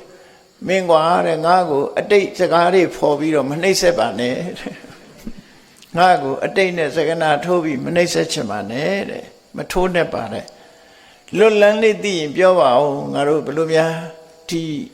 ရန်သူတွေဝိုင်းထားတဲ့ကလွတ်နိုင်တယ်လဲဆိုတာမင်းအကြံထောက်ဆမ်းမအောင်ဆိုမောဟဒရာကကျွန်ုပ်ကတော့မတတ်နိုင်ဘူးဘလို့မှမကြံနိုင်တော့ဘူးသင်္မင်းကြီးလည်းပြောထားတာဖြစ်နိုင်တာတခုကတော့ဆင်ပြန်ရှိရင်တော့ဆင်ပြန်စီးပြီးတော့ထွက်သွားရင်တော့ရမယ်အကယ်၍ကောင်းကင်ပြန်တဲ့မြင်းရှိရင်လည်းအဲ့ဒီမြင်းကိုစီးထွက်သွားမှာပဲတဲ့ခလုံးနေပါရှိရင်လည်းအဲ့ဒီခလုံးပေါ်တက်ပြီးတော့စီးပြီးတော့ထွက်လို့တော့ရမှာပေါ့တဲ့ဘလူးတွေကောင်းကင်ပြန်နိုင်တဲ့ဘလူးတွေရှိရင်လည်းအဲ့ဒီဘလူးစွမ်းအားနဲ့ထွက်လို့တော့ရမှာပဲအဲ့ဒီလိုမဟုတ်လို့ရှိရင်အခုလိုဝိုင်းထားတဲ့စစ်တပ်ကြီးကြားတဲ့ကကျွန်တော်မျိုးဘလို့မှမကြံနိုင်ပါဘူးအဲ့ဒီလိုမောဒရာပညာရှိကခါခါတီးတီးညင်းလိုက်တယ်ဘာမှမတတ်နိုင်တော့ဘူးခုချိန်မှတော့နော်လွန်သွားပြီလုံနိုင်တဲ့အတိုင်းတာကုန်ပြီသူပြောခဲ့တာကုန်ပြီအဲ့သူလည်းဘာမှမတတ်နိုင်ဘူးလဲဆင်းပြီးတော့ခိုင်ဝဲရှိတော့တယ်လို့ပြောတော့သေနကပညာရှိမှကြီးကမဟောဒရာကိုချိုးချိုးသားသားနဲ့နားချတောင်းပန်ရှာတယ်အတ္တိရတ္တိပုရိသောမဟန္တိဥဒကနဝေယထသောလဗတိကန္တံတထသောဝိနတိဒုက္ခမောဒရာပညာရှိရဲ့ဘလောက်ကြီးကျယ်တဲ့ပင်လေကြီးတွေပဲဖြစ်ပါစေကမ်းမမြင်လမ်းမမြင်ပင်လေကြီးပဲဖြစ်ပါစေကျွန်းသေးသေးလေးတစ်ခုရလို့ရှိရင်လည်းပဲရေထဲမှာမမြုပ်နိုင်ပါဘူးเนาะအဲ့ဒီမှာချမ်းသာဒုက္ခရနိုင်ပါတယ်ဒါကြောင့်မို့လို့ပင်လေတွေကကျွန်းကလေးလို့အာပြုတ်ပြီးတော့ပင်လေတွေကကျွန်းကလေးတစ်ဖွဲသင်ကိုပဲအာကိုပြရစေလို့သင်ကိုအာကိုပြရစေလို့သေနကအမတ်ကြီးကတောင်းပန်ပြီးတော့သူကဘာပြောတော့ဆိုဧဝံအမင်္စရိညောစတုံပတိနာတွပတိနာမဟောဒရတွန်နောတိမန္တိနံတိထောအမေဒုက္ခပမောစယကျွန်ုပ်တို့ရောကျွန်ုပ်တို့ဘုရင်ကြီးအတွက်ရောမဟောဒရဟာတကယ်ဥဆောင်ဥရဲ့အာကိုရတဲ့ပုဂ္ဂိုလ်ဖြစ်ပါတယ်ပညာရှိတွေထဲမှာလည်းပဲသင်ပညာရှိတာလည်းအမြတ်ဆုံးဖြစ်ပါတယ်ဒါကြောင့်မို့ကျွန်ုပ်တို့တွေလွတ်မြောက်ရေးကိုဉာဏ်စွမ်းနဲ့စီမံဆောင်ရွက်ပေးပါလို့မောဒရာကိုတောင်းပန်တော့မောဒရာကညင်းလိုက်တယ်နော်ဘလို့မှလုပ်လို့မရဘူးခုမှတော့ရန်သူတွေဝိုင်းထားပြီးဘာမှမတတ်နိုင်တော့ဘူးဆိုတော့မောဒရာစီကခါခါတိညင်းတဲ့စကားကြားရတဲ့အခါကျတော့ဘုရင်ကြီးကကဲစိတ်ပြက်လက်ပြက်နေတို့ဘာလို့ရမလဲတိဏကအကြံထုတ်ဆမ်းမအောင်ဆိုတိဏကပညာရှိမှကြီးကဘယ်လိုကြံထုတ်တုံးဆိုတင်မင်းကြီးတဲ့သူများလက်ထက်သေရတာတဲ့တကားပိတ်ပြီးနမ်းပြတ်သက်ကြီးမီးရှို့ပြီးကိုမီးရှို့တတ်တာကောင်းပါလေအဲ့ဒါပညာရှိမဟုတ်တော့ဘူးเนาะသက်ကိုမီးရှို့တတ်ပြီးတော့သေလိုက်တာကောင်းပါတယ်ပေါ့ဒါဖြင့်ပုဂ္ဂုသမကြီးရောဘာလို့ရင်ကောင်းမလို့ဆိုရှင်မင်းကြီးသူများလက်ချက်နဲ့သေရမယ်အစားကျိုးဆွဲချသေလိုက်တာကောင်းပါလေဟိုနောက်တစ်ယောက်ကဘာလို့တော့ဆိုအစိတ်တောက်ပြီးသေလိုက်ကြတာပေါ့လွတ်လန်းမရှိတော့ဘူးတခြားနည်းမရှိတော့ဘူးအလုံးအစိတ်တောက်သေတာပေါ့လို့ဆိုပြီးပညာရှိအမတ်တွေကအကြံပေးတာအဲ့ဒီလိုတွေဖြစ်လာတယ်နော်ကိုတကားပိတ်ပြီးမီးရှို့တတ်မယ်နော်ကျိုးဆွဲချမယ်စိတ်တောက်မယ်အဲ့ဒီနီးတွေနဲ့ပဲသေဖို့ပဲတိုက်တွန်းကြတော့တာအကုန်လုံးလွတ်မြောက်ဖို့ရဘယ်လိုမှမရှိဘူးသေခြင်းမှတပါအခြားလွတ်မြောက်စရာအကြောင်းမရှိဘူးလေစင်တက်မြင့်တက်တွေနဲ့အကုန်လုံးဝန်းရံထားတာဖြစ်တယ်အဲ့ဒီလိုလုပ်တော့ဘုရင်ကြီးဟာကြောက်ပြီးတော့မျက်နှာတွေဓာပြက်ဒီရင်ထဲနှလုံးထဲမှာဓာပူပြီးတော့ဘုရင်ကြီးဟာကြံ့ရမရဖြစ်နေတာအဲ့လိုကြံရမရဖြစ်နေတဲ့အခါကျမောဒရာပညာရှိကစဉ်းစားလိုက်တယ်ကဲ၍ထီးတဲ့ဒီငါနှိမ့်ဆက်ရင်တော့ဒီပြင်းကြီးဒုက္ခရောက်သွားလိမ့်မယ်ပေါ့နော်အကြောက်လွန်ပြီးတော့ဒုက္ခရောက်သွားတယ်ရှော့ဖြစ်သွားရင်မလွယ်ဘူးပေါ့အဲ့တော့အဲ့ဒါလောက်ထိအောင်လုပ်လို့တော့မကောင်းဘူးဆိုပြီးတော့ မောဒရာပညာရှိကသင်မင်းကြီးမကြောက်ပါနဲ့ကျွန်တော်မျိုးလွတ်မြောက်အောင်ကြံဆောင်ပါမယ်နော်ကျွန်တော်မျိုးလွတ်အောင်ကြံဆောင်ပါမယ်ဆိုပြီးသူလူတွေလူ300ကိုကျွတ်တင်ပြီးတော့သုရဏိပြမရာကြီးဝိုင်းလိုက်တဲ့အချိန်မှာလူ300စစ်သား300ရဲဘော်300ကိုစင်ကဥမင်ကနေပြီးတော့သုရဏိပြမရာကြီးရဲ့နန်းတော်ကိုချစ်တက်ခံလိုက်တာမြေဥမင်ကနေသွားတာဟိုသွားပြီးတော့နန်းတော်ပြတ်သက်လေးကရောက်တဲ့အခါကျတော့သူတို့ဥမင်တကားကိုဖွင့်ပြီးတော့အပေါ်တက်သွားကြသုရဏိပြမရာမင်းကြီးကလည်းသူ့မိသားစုအတွက်နည်းနည်းစိတ်ပူတယ်တစုံတစ်ခုဖြစ်လာလို့ရှိရင်သူ့မိသားစုဟာတစုတည်းဖြစ်အောင်လို့ဆိုပြီးသူ့ရဲ့မေတော်ဆလာကဒေဝီဆိုတဲ့မိဖုရားကြီးရဲ့သူ့ရဲ့အဂမေတိနန္ဒာဒေဝီဆိုတဲ့မိဖုရားရဲ့သားတော်ပင်စလစန္ဒရဲ့သမီးတော်ပင်စလစန္ဒီရဲ့အဲ့ဒီ၄ယောက်ကိုသူ့နန်းပြတ်သက်ဆောင်ခေါ်ထားတယ်အဆောင်နေနဲ့ထားပြီးတော့အခန်းတစ်ခန်းထဲမှာပဲသူတို့နေခိုင်းထားခဲ့တယ်အဲ့ဒါနဲ့မောဟဒရာရဲ့လူတွေကစင်ကဥမင်ကနေပြီးတော့တွားပြီးသူ့နန်းပြတ်သက်ပေါ်တက်ကြတက်ပြီးတဲ့အခါတကားခောက်ပြီးတော့တကားဖွင့်လိုက်တဲ့အခါကျတော့ဟန်ဆောင်ပန်းဆောင်ပေါ့ဝိရိယဘုရင်ကြီးနဲ့မောဟဒရာတော့လက်ရဖမ်းပြီးပြီအားလုံးညမှာပဲအောင်ပွဲခံဖို့အတွက်ဘုရင်ကြီးကခေါ်ခိုင်းလိုက်လို့ပါနော်ဝိရိယမင်းကြီးလည်းတတ်ပြီးပြီဖမ်းပြီးပြီမောဟဒရာလည်းတတ်ပြီးပြီအဲ့တော့ဧကရေဘုရင်ဖြစ်အောင်ပွဲခံဖို့တင်မီဘုရားကြီးတို့ကိုဘုရင်ကြီးကခေါ်ခိုင်းလိုက်တာပါဆိုဟုတ်မှတ်တာပေါ့နော်သူ့လူတွေလို့ထင်တယ်ဝတ်စားလည်းယူနီဖောင်းပြောင်းချင်းပြောင်းတော့မှပြောလို့မရဘူးနော်ယူနီဖောင်းပြောင်းပြီးတော့အဲ့ဒါဝတ်ပြီးနန်းတော်တက်ခေါ်တော့ဟိုကအသားတကြီးလိုက်လာနန်းတော်အဆောင်တွေကိုတော့မလုပ်တော့ဆိုရင်ဖမ်းချုပ်ပါဇက်ကိုဒီအဝတ်တွေဆုပ်လက်ပြညိုးတုပ်အပေါ်ကဒီဆင်ရွယ်ငုတ်တွေနဲ့ခြိထားအကုန်လုံးကိုလှုပ်လို့မရအောင်ဝင်ပြီးတော့သူရဲကောင်း300ကနေပြီးတော့နန်းတော်ဆောင်တွေအကုန်ဖမ်းပြီးတော့အဲ့ဒီမင်းကြီးမင်းသား Royal Family ကိုဥမင်နိုင်ကောင်းတွေခေါ်သွားတာသူတို့ခေါ်သွားတဲ့အခါဥမင်နိုင်ကောင်းလည်းလှလှပပကိုလမ်းလျှောက်တာကြာဏနာပြင်ထားတော့သူတို့လည်းယုံကြည်နေအောင်ပွဲခံမှုလာခေါ်တယ်ဆိုတော့ဆင်းပြီးတော့လိုက်သွားကြတယ်ဆင်းပြီးတော့လိုက်သွားတော့ဟဲ့ဒီလမ်းတို့တစ်ခါမှမသွားဘူးပါဘူးဆိုရင်ဒါကအထူးဝိသေသစီမံထားတဲ့လမ်းမှာအောင်ပွဲခံမှုအတွက်အထူးစီမံထားတဲ့လမ်းမှာလို့ဆိုခေါ်သွားပြီးနန်းတော်ရဲ့ရောက်နန်းတော်ရဲ့မှာမောဟဒရာမှားထားတဲ့အတိုင်းခင်းကမြေခန်းချေကမဟာဥမင်ကမှာအဆုံးမှာဒီ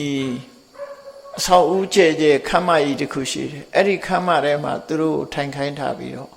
နေခိုင်းထားပြီးတော့အစားအစာတွေအခန့်ကျွေးမွေးပြီးအဆောင်တွေထူထပ်အောင်ချထားပြီးတဲ့အခါအဲ့ဒီချိန်တိအောင်သူတို့မသိသေးဘူးသူတို့ရန်သူလက်ထက်ရောက်သွားပြီဆိုတော့မသိသေးဘူးနော်မောဒရာရဲ့လူတွေကပြီးလှုပ်ပြီးတော့မောဒရာစီသတင်းပို့လိုက်တယ်သတင်းပို့လိုက်တဲ့အချိန်မှာခொနကမောဒရာကကျွန်တော်မျိုးလွတ်မြောက်အောင်ကြံမမယ်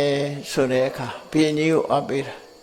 ဘယ်လိုများလွတ်မြောက်အောင်ကြံမလဲလို့ဆိုတော့မောဒရာကခလုတ်လေးကိုနှိပ်လိုက်တဲ့အခါမှာသူတို့နေတဲ့နန်းဆောင်တကားကြီးတစ်ခုပွင့်သွားတယ်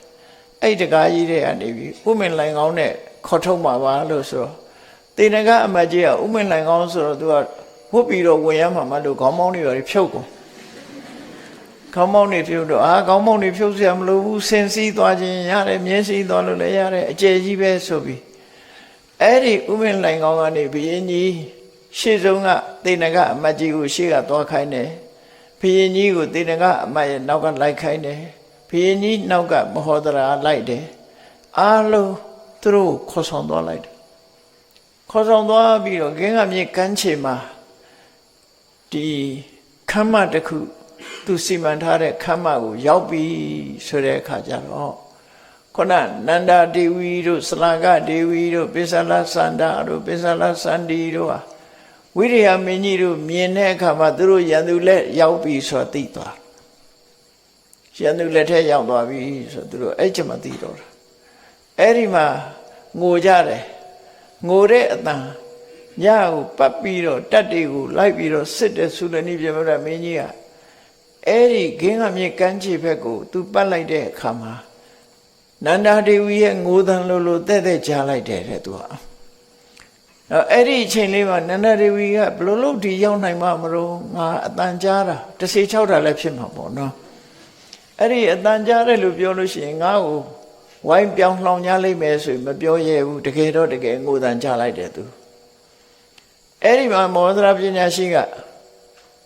ဒီ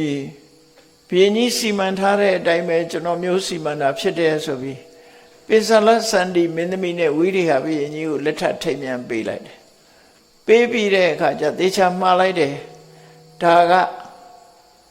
စလာကတေဝီကသုလနိပြမရမင်းကြီးရဲ့မေတော်ဖြစ်သည့်အတွက်ကြောင့်သူ့ကိုမေတော်အရာထားပါနောက်တစ်ခါနန္ဒာဒေဝီကရောက်ခမတော်သွားပြီဒါကြောင့်မို့ရောက်ခမ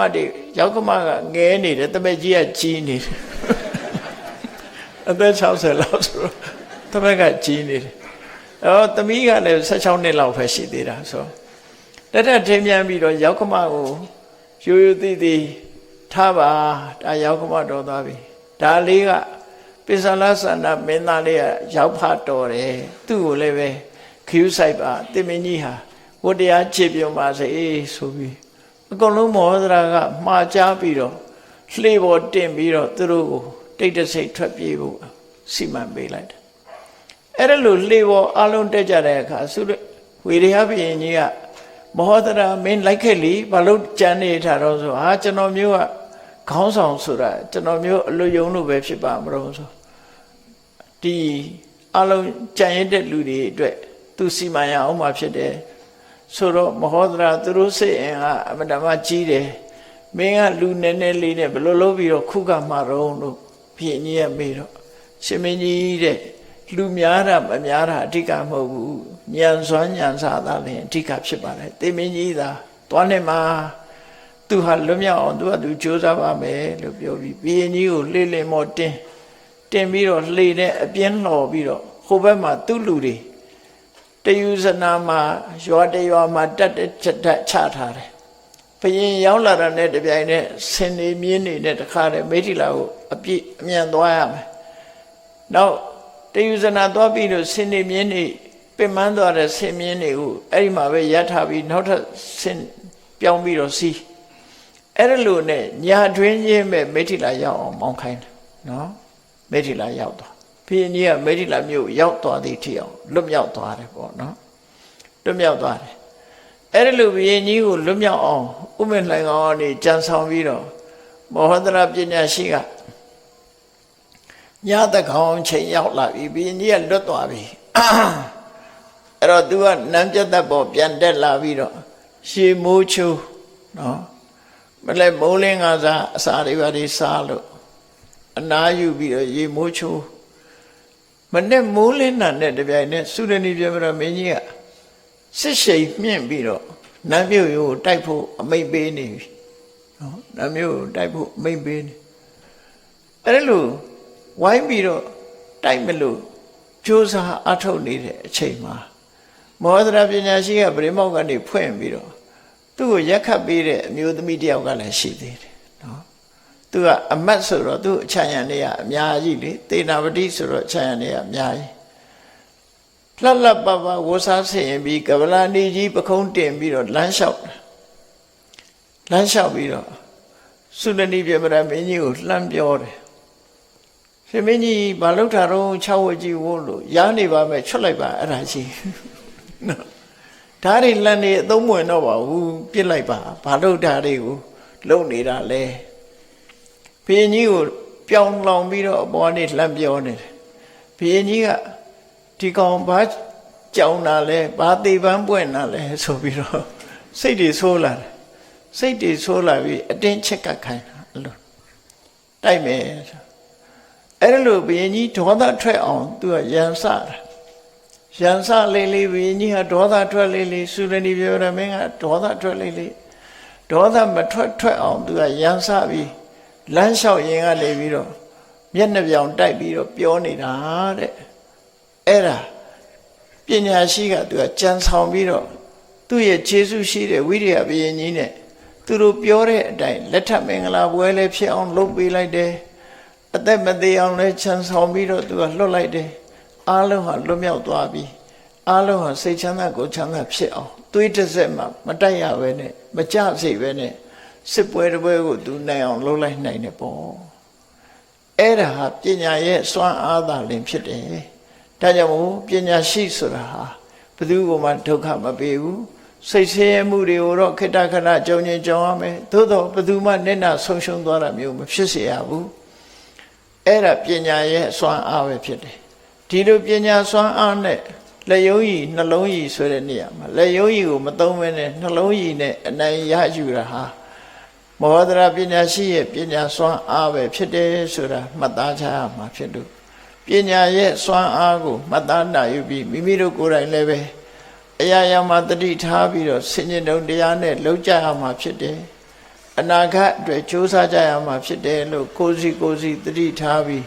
ကြိုးစားနိုင်ကြပါစေကုန်သတည်း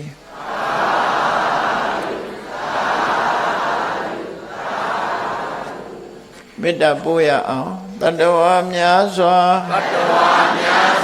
ဖေးရန်กว่าချမ်းသာကြပါစေတတ္တဝါများစွာဖေးရန်กว่าချမ်းသာကြပါစေမေတ္တာရေချမ်းသွန်ငါဖြံငြိမ်းချမ်းကြပါစေမေတ္တာရေချမ်းသွန်ငါဖြံငြိမ်းချမ်းကြပါစေသက်ရှိကျမ်းမာစိတ်ချမ်းသာတို့ရဆန္ဒပြေပါစေဖုံလန္တာဒုက္ခပင်ကစားမေတ္တာပုံနေတုသင်္ကမမနောတရတိတဗ္ဗေတံဘဝယန္တုဒုက္ခနကမေတ္တာပုံနေတုသင်္ကမစုပေါင်းဖို့အမေတ္တာတဟုရောင်ပြပါဝင်ငွေလာမင်းနှင့်ရောင်ချင်းရှဲယုံပေါင်းဆောင်ရခြင်းကြောင့်တဗ္ဗေတံကျွေးမဲ့ဥသုံးလုံးစုံများစွာတတ္တဝါတို့၏မနောတရတိမြင်မြဖြူစင်အေးကြည်လင်းသည့်ရေစင်ပြည့်တင်းစိတ်နှလုံးတည်ဟုသောရေအိုင်ကြီးအတွင်၌ဒုက္ခပင်ကစားစင်ထာဝရအေးမြကြည်သာတာယာပွင့်လန်းချမ်းသာဒုက္ခတည်ဟုသောကုမုဒ္ဒရာကြာပန်တို့သည်ဖုံးလန္တာဝန္တရွှေမြူဝမုံလူလျက်ကြည်နူးပွဲကြုံဖူးပွေးညကုန်သည်ဖြစ်၍ဒုက္ခနကလေးအောင်လေးတဲ့ရောရှက်သင်ပြန့်ပိတိတိဟုသောယနံတို့သည်ဘဝယန္တုကောင်းစွာမဲ့သွေကြိုင်နိုင်၍နေကြပါစေကုန်သတည်း